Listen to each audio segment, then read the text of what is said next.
Hello friends, good morning. Kavya learning team में आप लोग का स्वागत है। आज हम देखते हैं सी टेट से रिलेटेड हमारा विषय है ईवीएस। इस ईवीएस में हम महत्वपूर्ण प्रश्न लेकर आए हैं जो इसी टाइप के क्वेश्चन बनते हैं।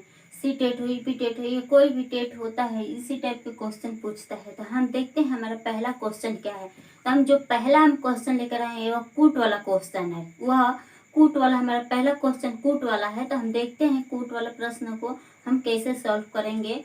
तो हम शुरू करते हैं। पहला क्वेश्चन, पर्यावरण अध्ययन में शिल्प कला और चित्रकला को समूह में करके सीखने पर बल दिया जाता है, क्यों?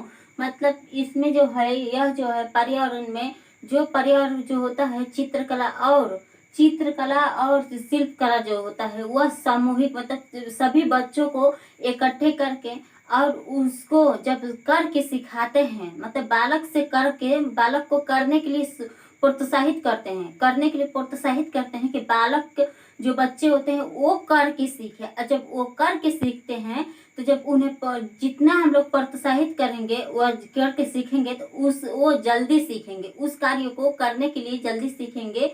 तो हम देखते हैं चार ऑप्शन में से हमारा कौन सा ऑप्शन सही होता है। तो ए है, कक्षा की अनुशासनहीनता को रोकने के लिए समूह में सिखाना शिक्षकों के लिए एक आसान और बहुत प्रभावशाली युक्त है।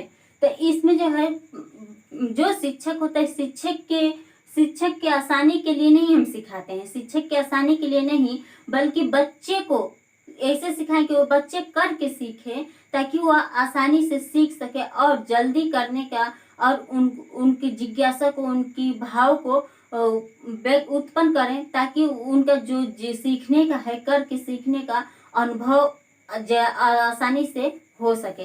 तो यह हमारा ऑप्शन गलत होता है। तो हम देखते हैं बी, समूह में सीखना सहपाठियों द्वारा सीखने को प्रोत्साहित करता है। सी है, समूह में सिखाना कक्षा में सामाजिक अंतःक्रिया को बेहतर करता है। डी है, समूह में सिखाना पर्यावरण अध्ययन के पाठ्यक्रम को समय पर पूरा करने में सहायता करता है। तो हम देखते हैं जो हमारा इसमें से एक नीचे जो ऑप्शन है कूट, वो है जो कूट है। तो हम देखते हैं इसमें से कौन कौन सा ऑप्शन सही होता है। तो ए है, कूट का है, पहला है ए और डी, दूसरा है बी और डी, तीसरा है बी और सी, चौथा है सी और डी। तो हम देखते हैं हमारा राइट आंसर क्या होता है। तो इसमें का हमारा राइट आंसर सी, तीसरा सही होता है। हमारा राइट आंसर तीसरा सही होता है। इसलिए होता है कि जब हम बालक को बहुत से बच्चे होते हैं कि जो मतलब सीखने के लिए पीछे हटते, मतलब सीखने में उनकी वो नहीं होते, शर्माते हैं।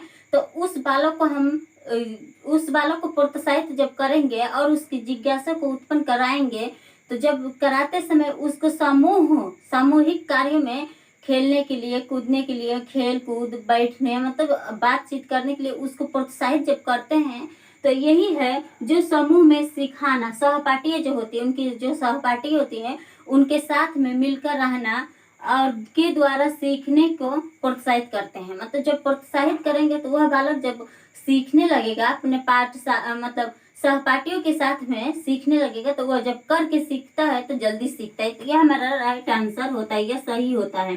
दूसरा सी जो है, जो समूह में जब सीखते हैं, मतलब बच्चों से करके सिखाते हैं, तो जब समूह में करके सिखाते हैं तो जो कक्षा का सामाजिककरण होता है, सामाजिक अंतःक्रिया होता है। तो हम कक्षा का अंतःक्रिया तो कराते हैं, समाज से जुड़ाते हैं और अंतःक्रिया होता है।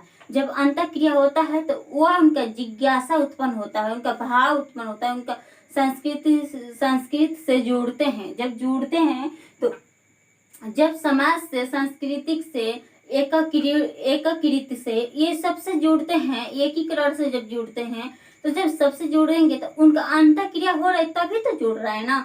जब अंतःक्रिया होगा तो जुड़ रहे हैं। तो हमारा राइट आंसर सी भी सही होता है, सी भी सही होता है। तो ए, बी और सी तीसरे का बी और सी सही होता है, क्योंकि पहला जो है, पहले का तीसरा सही होता है, बी और सी हमारा राइट आंसर ये होता है। हम अगला क्वेश्चन देखते हैं दूसरा। निम्नलिखित सीखने के कौन से सिद्धांत का पर्यावरण अध्ययन में अनुसरण करता है? तो हम देखते हैं 4 ऑप्शन में से हमारा कौन सा ऑप्शन सही होता है।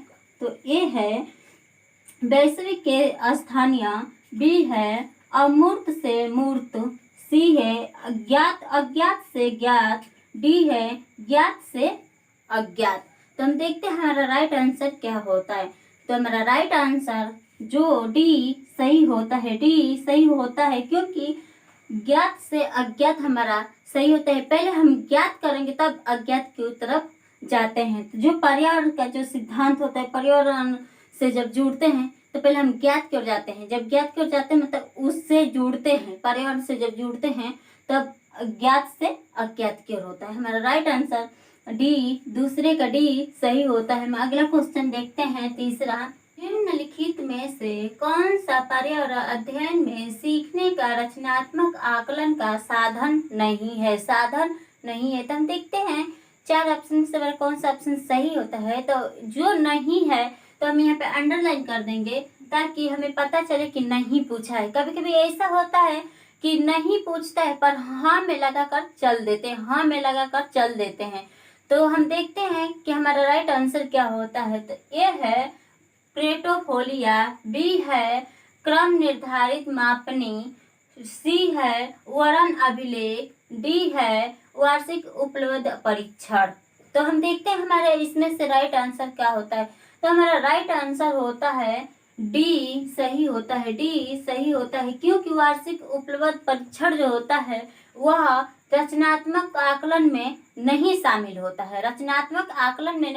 होता है, क्योंकि हम उस बालक को वार्षिक परीक्षा पर ज्यादा जोर नहीं देंगे, क्योंकि पहले हम उस बालक को समझाएंगे, मतलब अच्छे से उसका समाज से जोड़ेंगे। जब समाज से जोड़ेंगे और सांस्कृतिक धरोहर से जिसको जब जोड़ते हैं तो उसका जब अंतःक्रिया होने लगता है, तो उसका जब होने लगता है तो हम वह वर्णन करने लगता है, अभिलेख करने लगता है किसी कार्य को, मतलब जो जहाँ पे अटकता है वहाँ पे बोलने लगता है।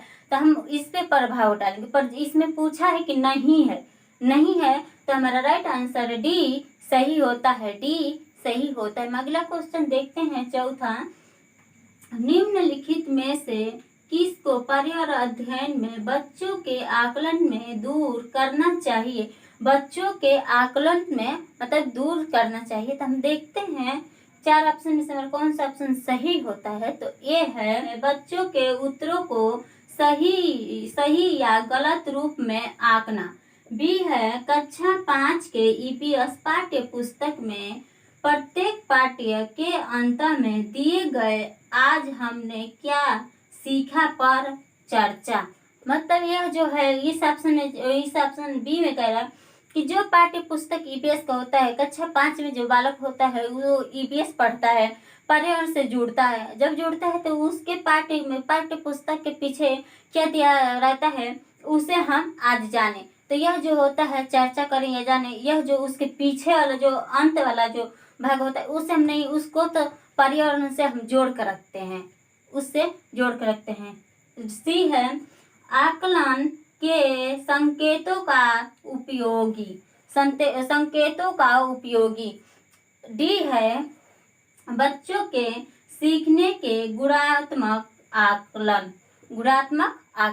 तो हम देखते हैं इसमें से हमारा चौथा में का कौन सा राइट आंसर होता है। तो हमारा राइट आंसर पहला सही होता है, ये सही होता है, क्योंकि जो पर्यावरण अध्ययन से पूछा गया, पर्यावरण अध्ययन से जब हम बच्चों को आकलन करने का जो दूर करते हैं, मतलब दूर जो होना चाहिए, क्या होना चाहिए, जो बच्चा उत्तर मतलब जो बच्चा है उत्तर को मतलब सही या गलत का जब रूप में आकलन, मतलब गलत का अनुभव और सही का अनुभव जब नहीं कर पाता है बालक, तो जब नहीं कर पाता है तो उस बच्चों को जब नहीं कर पाते हैं कि क्या गलत है क्या सही है, तो उस बच्चों को हम पर्यावरण से जोड़कर जो समाज से जोड़कर उसका अंतः क्रिया कराते हैं। जब अंतः क्रिया कराते हैं तो बालक उस चीज का आकलन करने लगता है। तब उसके जो गलत और सही में कंफ्यूज होते हैं, कंफ्यूज जब होते हैं और वो उसको नहीं पता कर, मतलब वो नहीं समझ पाते हैं कि क्या गलत है क्या सही है, तो उस कंफ्यूज को जब हम दूर करते हैं तो समाज से जोड़कर, जब समाज से जोड़ता है तो वह उसका अंतः क्रिया होने लगता है। जब अंतः क्रिया होने लगता है तो वह सीखने लगता है। जब सीखने लगता है तो उसका जो है आकलन को दूर किया करना चाहिए। तो क्या करना चाहिए, उसके गलत और सही का दूर करना चाहिए। मतलब उस जो कंफ्यूज हो रहा है उसको दूर करें कि कौन सा गलत है कौन सा सही है। जब उसमें कंफ्यूज हो रहा है तो हमारा राइट आंसर ए सही होता है। चौथे का ए सही होता है। आज का प्रश्न इतना ही। कल मिलेंगे एक नए वीडियो के साथ। यह वीडियो अच्छा लगे तो लाइक शेयर, इस चैनल को सब्सक्राइब करना ना भूले। धन्यवाद।